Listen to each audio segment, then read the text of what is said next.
Hey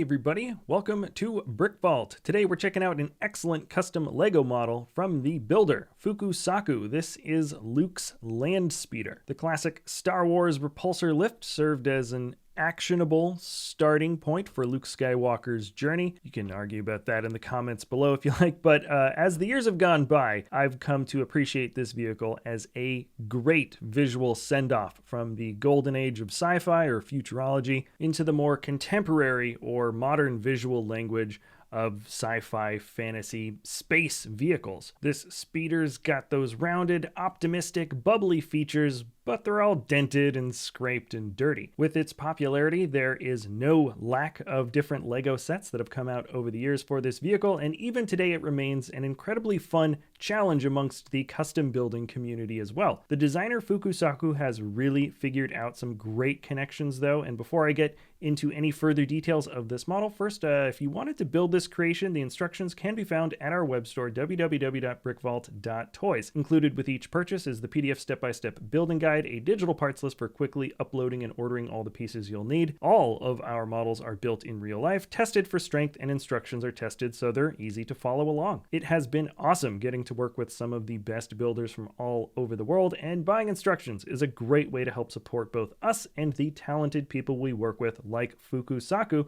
who has also made waves of different micro Clone Wars forces. They're all built to the 1/250 scale, which is pretty fun, and also these incredibly detailed construction vehicles, plus a small Republic frigate. Click that link in the description below if you want to get started. And now let's take a closer look at Luke's Landspeeder. Technically known as the X-34, this was, to any description I can find, a decent craft for its time. And once we, as an audience, are introduced to the Landspeeder, it's clear that it has seen better days. Most notably on the build here, there's a bit of exposed internals for one of the thrusters, but in general, the color palette exposes some sun fading too. What really jumps out to me for this unique design is not just the use of that relatively new 3x3 round corner, but also its stud reversal, making the totally rounded shape. The necessary gap between these segments also works for me, as there's some line detailing on the metal here that somewhat registers for this brick build. And then on the grand scheme of things, this rounded shape works as kind of an anchor for the rest of the speeder detailing to work from. The top dark red lines are brick built in with a variety of changing stud orientations that both captures the look pretty well, but also keeps the model feeling super solid and, of course, studless if that's a look that you enjoy. I feel like it's also worth addressing at this point that the model is built to minifig scale. That means all the other vehicles flashing by the screen scale just right with this model, and due to the unique shape of the nose, the proportions of this speeder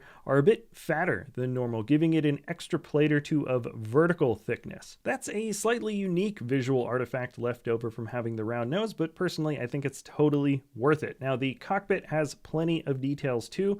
It's got a steering wheel that tilts a little bit up and down, and also a microphone shifter. The original design team from 1977 wanted a big open top speeder so you could more easily see the characters as they moved around Tatooine. And for the minifigs here, no one studs into the seat, but they stay in place decently well. Also, there are some great shapes made in the rear of the vehicle, so you can have some more of that dark red paint job, plus include that slender curve in the very back. I especially like this area of the model because the color change is just different enough between each part so the individual angle between them is easily highlighted. You can see exactly how this was put together. In fact, I think there is a greater bit of build complexity in the front of the model, but because it's mostly right angles, it doesn't register the same way it does in the back. Now, at this point in the video, I should let you know there is a slightly different way to show off this model. It uses some rarer parts. They're both harder to acquire and more expensive, so this isn't the official recommendation. But if you think this way looks better, then the build option